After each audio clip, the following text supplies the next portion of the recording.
Welcome back to the Triple Take Talk Show, episode 12, starring Dylan Moore, Tristan Abbott, Robert Dufresne, and Marty Peterson. And as always, we are going to start with pro football. Usually we go into the NFL. As you know, the NFL season is over, and there's this new league that's up and coming. So for the first question, we are going to go around the table and describe our opinions on the XFL. Me personally, I think the XFL could be a great thing. I feel like it's really going to have to expand to stay around longer. I feel like at some point they're going to have to cooperate with the NFL because even though their owner, Vince McMahon, has a lot of money, I don't think players will stick around for $55K a year. I think the more they expand, I think it can be a great league or even a G League for the NFL. But I think it's pretty fun. I think it's fun to watch, and I feel like it'll stay if they can get some cooperations with some big names. Yeah, I think it'll stay. I like the rules that they're coming up with. I think a lot of it could go into the NFL and maybe change the NFL a little bit, or it could be like a farm system for the NFL. I don't know if they'll have to increase the salary of the players, but I think it could last, maybe. I like it. I guess gives us football watchers something to watch when the NFL's over with. It's kind of like arena football. Hopefully it doesn't get the same outcome as arena football, but I like it.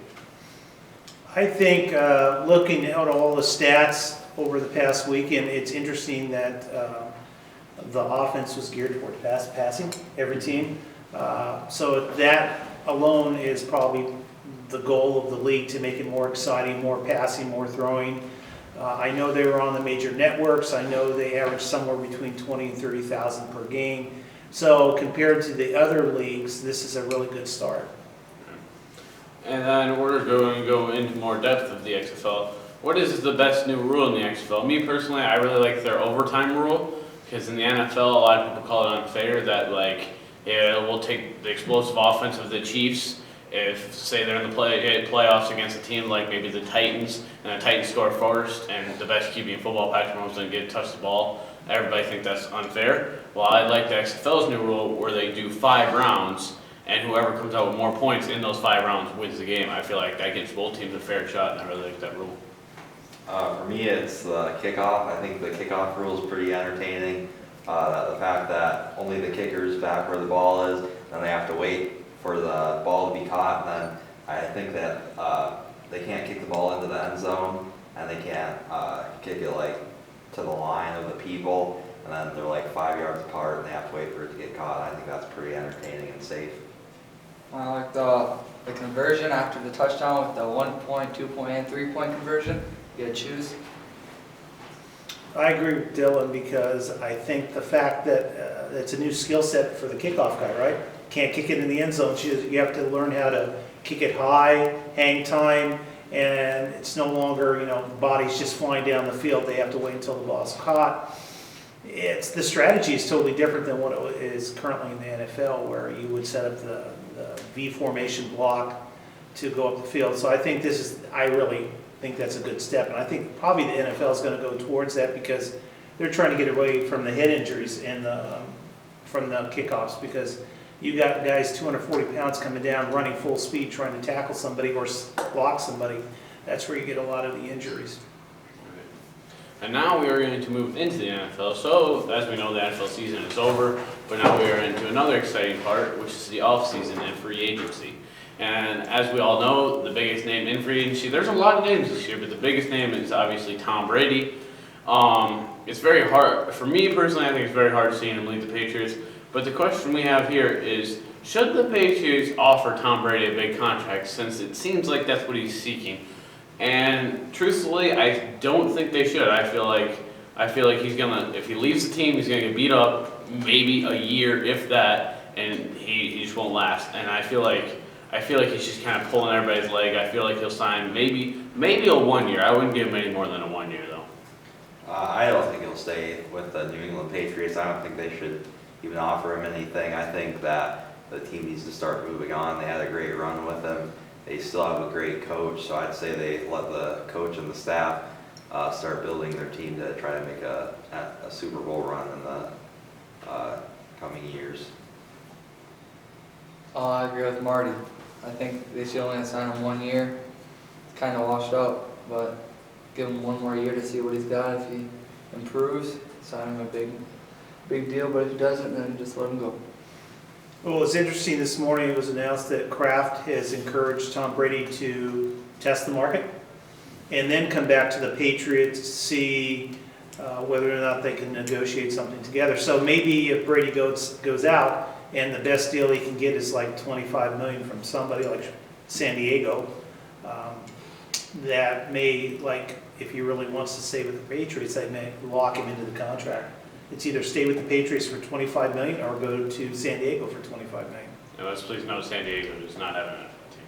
The Los Angeles Chargers. I apologize. But knowing Brady, he's probably going to live somewhere closer to San Diego than he would to LA. Very true. All right, and now we're going to move into another thing that happens this offseason, which is the draft. And the overall #1 pick across everybody's board is Joe Burrow. And the question is, what do you think Joe Burrow needs to improve on in the NFL? And I think this is a pretty easy question. You can't really nail it down to a deep pass, short pass. I think the #1 thing that most great college QBs struggle with when they come in the NFL is just flat out being comfortable. Because you got to think he goes from an amazing LSU team with the best offensive line in the country to he's going to go to a Bengals team which gets their offensive line dominated. I think the same thing happened to Jameis Winston and Marcus Mariota, or Jared Goff in his first few years. It's what can you do when you have NFL D linemen running at you? Are you comfortable enough to deliver a dime with taking a hit from one of those guys? I think he'll be a pretty good quarterback. The only things he needs to work on is, well, we don't even know if he'll start right away. I don't think he should. I think you should just work on the basic things that's in the NFL. Sit behind an NFL quarterback, and learn from that quarterback, and just be aware and learn the system before he gets into the team. I agree with Marty once again, but another thing on top of that is scrambling. I think he can do a little better at that. He's got the arm. That's the future of the NFL, being able to scramble and throw. I think what's going to be the biggest impact for him, against him, is the fact of trying to read NFL defenses.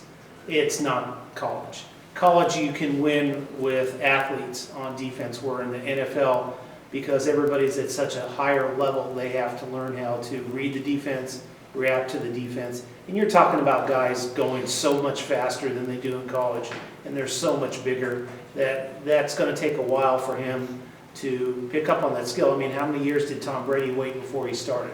2? 2. Just alone, that's going to make him a better person. And now we're going to move into our next subject, which is the NBA, as always. Well, as you know, the NBA trade deadline has just passed. And there were several moves over the deadline. But the first topic we're going to ask is, what was the best NBA trade over the deadline? And honestly, there was only one really huge all-star caliber player moved in D'Angelo Russell. But I think my underrated move that nobody's ever going to talk about is Marcus Morris to the Clippers. I feel like that's already a stacked team. Marcus Morris is a great two-way player. I think he was forgot about when he went to the Knicks. But he was on the Clippers before, and he was borderline all-star. I feel like I think that was the best NBA trade that nobody's talking about. I think it is the D'Lo trade. I think it benefited both the sides for their future. I think that the Warriors got a really good player in Andrew Wiggins, where he doesn't have to play the be the one or two best player on the team. He can be the 3 or 4, and then he can have a team where it's spaced out and he has room to drive with Steph Curry and Klay Thompson. And then the Minnesota Timberwolves getting D'Angelo Russell. He's a really good all-star player, and he can set the team up to be better in the future. With the Andre Iguodala trade. Andre Iguodala adds a lot of, what's the word?